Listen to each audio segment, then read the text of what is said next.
मिला टाइम्स में खुशामदीद।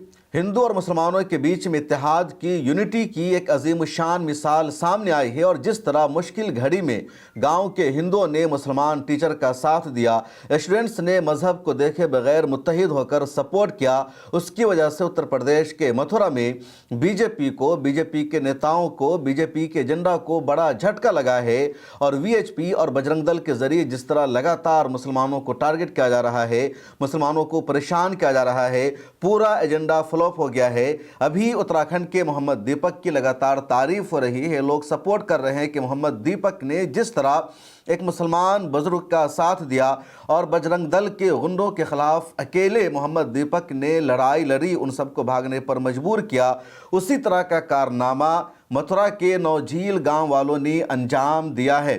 पूरा मामला क्या है उसको समझिए। उत्तर प्रदेश के मथुरा ज़िला में एक गांव है जिसको नौझील गांव कहा जाता है, और वहाँ एक प्राइमरी स्कूल है जो काफ़ी पुराना स्कूल है, और उस स्कूल में 7 टीचर है और सिर्फ एक मुसलमान टीचर है जिनका नाम है जान मोहम्मद। साल 2007 से जान मोहम्मद उस स्कूल में पोस्टेड हैं और कई साल पहले वहां उनको हेड मास्टर बनाया गया। वो हेड मास्टर की ड्यूटी पर तैनात है वहां और लगातार अपने फ़राइज़ को अंजाम दे रहे थे। लेकिन पिछले दिनों वीएचपी और बीजेपी के नेताओं ने मिलकर उनके खिलाफ साजिश रची और बीजेपी के एक लोकल लीडर ने, एक लोकल नेता ने बीएसए में जाकर उनके खिलाफ कंप्लेन दर्ज कर दिया, उनके खिलाफ शिकायत दर्ज करा दी कि ये जो जान मोहम्मद है, हेड मास्टर है, ये वहाँ के बच्चों को नमाज पढ़ने का दबाव बनाता है, वहाँ के स्टूडेंट्स पर प्रेशर बनाता है कि वो नमाज पढ़े, और नेशनल एंथम गाने से रोका जाता है, कुरान पढ़ने के लिए मजबूर किया जाता है। बीजेपी का लोकल लीडर जिसका नाम है दुर्गेश प्रधान, वो एक टाउन का जिम्मेदार है, वो जाकर के बेसिक शिक्षा अधिकारी के यहाँ ये कंप्लेन दर्ज करवाता है कि जान मोहम्मद तबलीगी जमात से जुड़ा हुआ है। तबलीगी जमात के लोग स्कूल में आते हैं, स्कूल के बच्चों के सामने तबलीगी जमात के अफराद स्पीच देते हैं, बच्चों को हिंदू से मुसलमान बनने पर मजबूर करते हैं, नमाज पढ़ने का उन पर प्रेशर बनाते हैं, और नेशनल एंथम उस स्कूल में नहीं गाया जाता है। ये मामला आज का नहीं बल्कि 30-31 जनवरी का है, और बेसिक शिक्षा अधिकारी ने बीजेपी के एक लोकल नेता की कंप्लेन की बुनियाद पर, शिकायत की बुनियाद पर अगले 24 घंटे के दौरान ही जान मोहम्मद को सस्पेंड कर दिया, सस्पेंशन ऑर्डर जारी कर दिया। बीएसए ने इंक्वायरी के लिए कोई कमेटी की तश्कील नहीं दी, उसने किसी टीम की तश्कील नहीं दी कि पहले एक टीम इंक्वायरी करेगी, जांच पड़ताल की जाएगी, इन्वेस्टिगेशन की जाएगी कि उसका इल्ज़ाम सच है या नहीं है, उसके बाद किसी के सस्पेंशन का फैसला होगा। बल्कि बग़ैर किसी इंक्वायरी के, बग़ैर जांच पड़ताल के ही बीएसए ने जान मोहम्मद को सस्पेंड कर दिया। और सस्पेंशन के बाद जान मोहम्मद ने सब्र किया, हौसला रखा और कहा जितने इल्ज़ामात मेरे ऊपर लगाए गए हैं वो तमाम इल्ज़ामात झूठ पर मबनी है, हकीकत के ख़िलाफ़ है। जिन लोगों ने मेरे ख़िलाफ़ कंप्लेन की है उनसे मेरी कोई ज़ाती लड़ाई नहीं, उनसे मेरा कोई ताल्लुक़ नहीं है, उनसे मेरी कोई दुश्मनी नहीं है, पूरा का पूरा मामला झूठ और फ़रेब पर मबनी है। जान मोहम्मद ने सब्र से काम लिया। इधर जब वहाँ के बच्चों को पता चला, जब वहाँ के लोकल गांव वालों को पता चला कि जान मोहम्मद पर यह झूठा इल्ज़ाम लगाया गया कि वो बच्चों को नमाज पढ़ाने का दबाव बनाते हैं, जान मोहम्मद के बारे में जब झूठा आरोप लगाया गया कि वो बच्चों को नेशनल एंथम गाने से रोकता है, तो गांव वालों ने ही आकर प्रोटेस्ट किया, एहतजाज किया, स्कूल के बच्चों ने प्रोटेस्ट किया। जब मीडिया के लोग वहाँ पहुँचते हैं, जर्नलिस्ट वहाँ पहुँचते हैं और बच्चों पर दबाव बनाते हैं, बच्चों से खोद कर मीडिया के लोग ये पूछने की कोशिश करते हैं कि क्या तुम्हारे टीचर जान मोहम्मद ने कभी तुमको नमाज पढ़ने के लिए कहा, कभी हिजाब करने के लिए कहा, नेशनल एंथम गाने से रोका, या कुरान की तिलावत करने के लिए कहा? और बच्चों ने बैक आवाज़ होकर, मुत्तहिद होकर कहा कि जान मोहम्मद बहुत अच्छे टीचर हैं, अच्छी तरह पढ़ाते हैं, कभी भी उन्होंने हमें नमाज पढ़ने के लिए नहीं कहा, कभी उन्होंने किसी तरह का कोई प्रेशर नहीं बनाया। अब बच्चों की इस क्लिप को सुन लीजिए। किस स्कूल में पढ़ती हैं, किस क्लास में हैं आप? मेरे स्कूल का नाम प्राथमिक विद्यालय नौझील मथुरा और मैं कक्षा 5 में हूँ। हाँ, यहाँ आपके प्रिंसिपल पर आरोप लग रहा है कि वो कुछ गलत करते हैं, हिंदू धर्म के बारे में गलत? नहीं, कुछ नहीं करते हैं वो। क्या क्या होता है स्कूल में? अच्छी पढ़ाई होती है, सर कुछ नहीं कहते हमसे। क्या क्या पढ़ाते हैं आपको? सब सब्जेक्ट पढ़ाते हैं। राष्ट्रगान भी होता है? हाँ होता है, हर रोज होता है। क्या क्या होता है राष्ट्रगान, सुनाइएगा। राष्ट्रगान हाँ।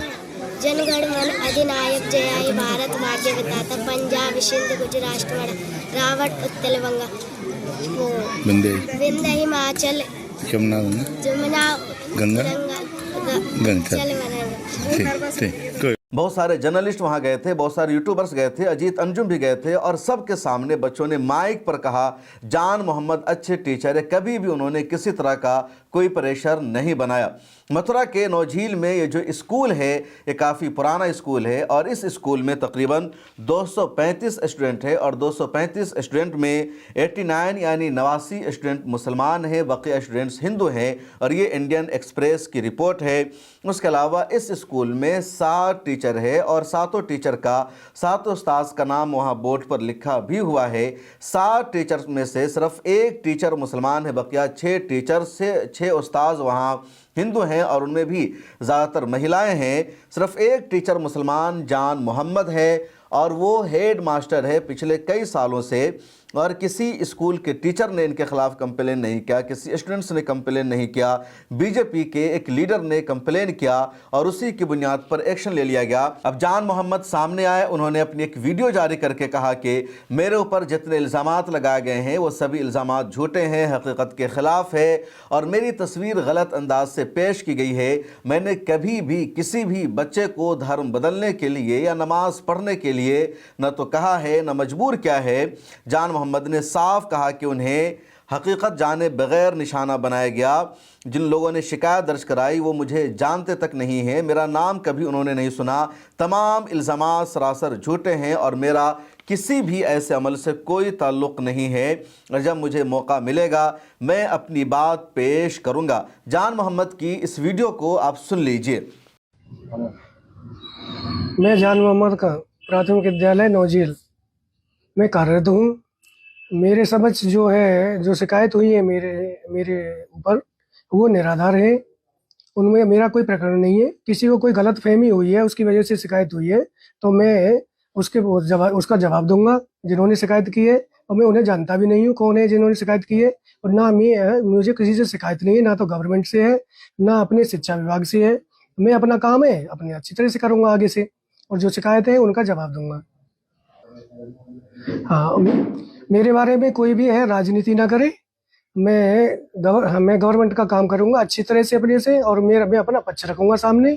कोई राजनीति करने की इसमें कोशिश ना करें और मुझे पूरा विश्वास है कि सरकार भी और अधिकारी भी सभी मेरे साथ में अच्छा ही करेंगे और मुझे न्याय मिलेगा। जान मोहम्मद को आपने सुना। जान मोहम्मद साफ कह रहे हैं कि वो 2007 से इस स्कूल में पढ़ा रहे हैं। 52 साल के जान मोहम्मद हो चुके हैं, लेकिन जान मोहम्मद का कसूर इतना है, जान मोहम्मद का जुर्म इतना है कि जान मोहम्मद मुसलमान हैं, जान मोहम्मद के चेहरे पर दाढ़ी है, जान मोहम्मद शक्ल से मुसलमान लगते हैं और ये बर्दाश्त नहीं हो सका दुर्गेश प्रधान को, वहाँ के लोगों को, और इन लोगों ने जान मोहम्मद के ख़िलाफ़ शिकायत दर्ज कर दी, कंप्लेन कर दिया। और हैरत की बात यह है, अफसोस की बात यह है कि बेसिक शिक्षा अधिकारी ने इन्वेस्टिगेशन के बगैर, जांच पड़ताल के बगैर ही जान मोहम्मद को सस्पेंड कर दिया। Scroll.com ने एक खबर शाये की जिसमें बताया गया कि जब बेसिक शिक्षा अधिकारी जिसका नाम है रतन कीर्ति, उससे ये पूछा गया कि आपने किस बुनियाद पर इनको सस्पेंड कर दिया, आपके पास इसका सोर्स क्या था, क्या कोई भी किसी के खिलाफ कंप्लेन करेगा और 24 घंटे में एक्शन ले लिया जाएगा।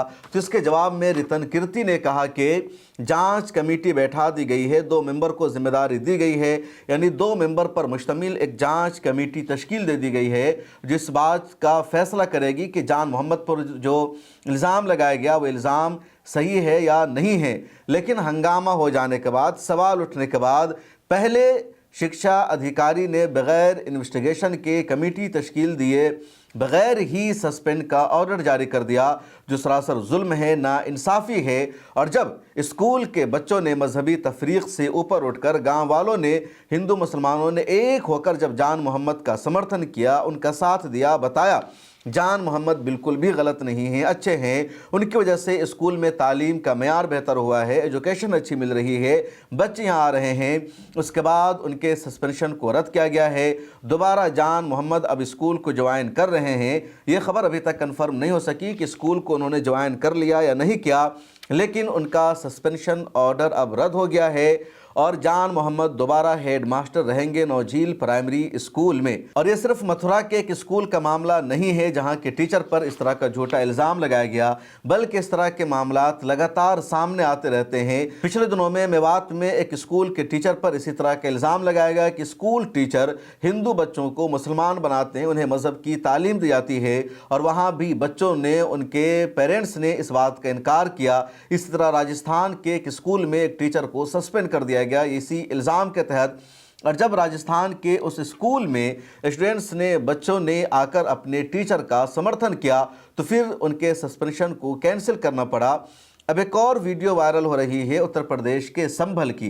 संभल के एक स्कूल रूम में, या कह लीजिए एक स्कूल के क्लास रूम में वीएचपी और बजरंग दल के लीडर दाखिल हो जाते हैं और वहां कुरान करीम की आयत पर मुश्तमिल एक फ्रेम लगा हुआ है, शायद चारों कुल उसमें है, दूसरी तस्वीरें भी बनी हुई है। अब वहां पर वीएचपी और बजरंग दल के नेता गुंडागर्दी शुरू कर देते हैं। बच्चों से पूछा जाता है कि तुमको यहाँ नमाज़ पढ़ने के लिए प्रेशर बनाया जाता है क्या, तुमको दीन इस्लाम की बात सिखाई जाती है। वो ये कहता है कि योगी राज में इस गांव में शरिया कानून नाफिज हो गया है, कुरान करीम की आयत यहाँ दीवार पर लटकी हुई है, ऐसा कैसे हो गया, ये बर्दाश्त नहीं किया जाएगा। और इन लोगों ने जमकर वहाँ पर हंगामा किया। आप इस वीडियो को भी सुन लीजिए।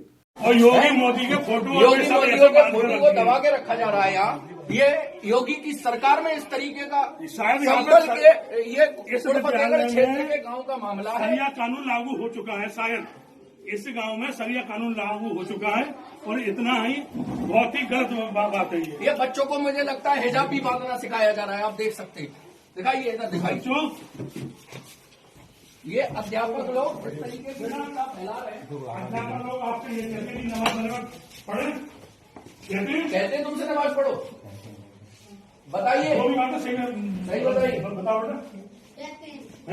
कहते हैं यहाँ पे स्कूल में नमाज पढ़ाई जाती है।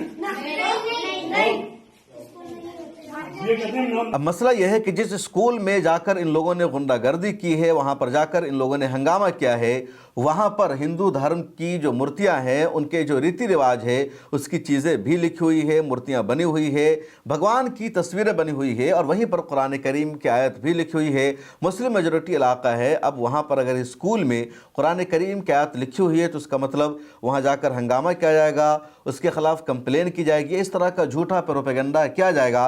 और इस तरह के मामला देश भर में लगातार ये लोग उठा रहे हैं। जो सबसे अहम बात है इस पूरे चैप्टर में वो ये कि प्रशासन के रहते हुए, अधिकारियों के रहते हुए, इन लोगों को यानी वीएचपी को, बजरंग दल को किसने अधिकार दिया है कि लोग किसी भी स्कूल में दाखिल हो जाए, किसी के घर में दाखिल हो जाए और वहां जाकर ये बवाल काटना शुरू कर दे, वहां जाकर ये हंगामा करना शुरू कर दे और जो चाहे करे, और फिर प्रशासन इनके कहने पर एक्शन लेना शुरू कर देती है। प्रशासन इन्वेस्टिगेशन नहीं करती है। मथुरा में जो कुछ हुआ उसके बारे में कहा जा रहा है कि अगले साल यानी साल 2027 में उत्तर प्रदेश का असेंबली इलेक्शन होना है और यूपी में योगी आदित्यनाथ की जो ज़मीन है वो खिसकने लगी है, उनकी जीत के इम्कानात नज़र नहीं आ रहे हैं। 2024 के लोकसभा चुनाव में ट्रेलर सामने आ चुका है, जहां बीजेपी दूसरी बड़ी पार्टी है और पहले नंबर पर समाजवादी आ चुकी है, जिसको 37 सीटों पर जीत मिली। तो अब बीजेपी दोबारा उत्तर प्रदेश के माहौल को कम्युनल बनाना चाहती है और बगैर जांच के, बगैर पड़ताल के किसी भी मुसलमान को गिरफ्तार किया जाता है, जेल में बंद कर दिया जाता है या उसको मुजरिम ठहरा दिया जाता है। इससे पहले अयोध्या के मोहित खान का मामला मैंने बताया कि 2 साल पहले मोहित खान को जेल में बंद कर दिया गया, रेप का इल्ज़ाम उन पर लगा दिया गया। हालांकि जब अदालत का फैसला आया तो पूरा इल्ज़ाम गलत साबित हुआ, आरोप झूठा साबित हुआ, लेकिन उनकी बेकरी को, उनके घर को बुलडोज कर दिया गया था। अब सवाल यह है कि उनके घर को कौन दोबारा बना करके देगा, उनकी बेकरी को कौन बना करके देगा, उनकी इज्जत जो नीलाम हुई, उनका वक़ार जो मजरूह हुआ, इसको कौन वापस करेगा। तो जहाँ कोई मुसलमान नज़र आता है, दाढ़ी टोपी वाला नज़र आता है, सीधे सीधे उसको मुजरिम ठहरा दिया जाता है। कोई इन्वेस्टिगेशन नहीं, कोई जांच पड़ताल नहीं, और हमेशा सरकार को, बीजेपी के नेताओं को मुंह की खानी पड़ती है, प्रशासन की, हुकूमत की जिल्लत और रुसवाई होती है। मथुरा के मामले में भी यही हुआ है। इस वीडियो में इतना ही। आपसे आखिर में गुजारिश है कि मिला टाइम्स की मंथली सब्सक्रिप्शन ले लीजिए। यहाँ एक QR कोड आपको दिख रहा है, इस QR कोड को स्कैन कीजिए और मिला टाइम्स की मेंबरशिप ले लीजिए। फिर मुलाकात होगी अगली वीडियो में। अपना ख्याल रखिए। अल्लाह हाफिज़।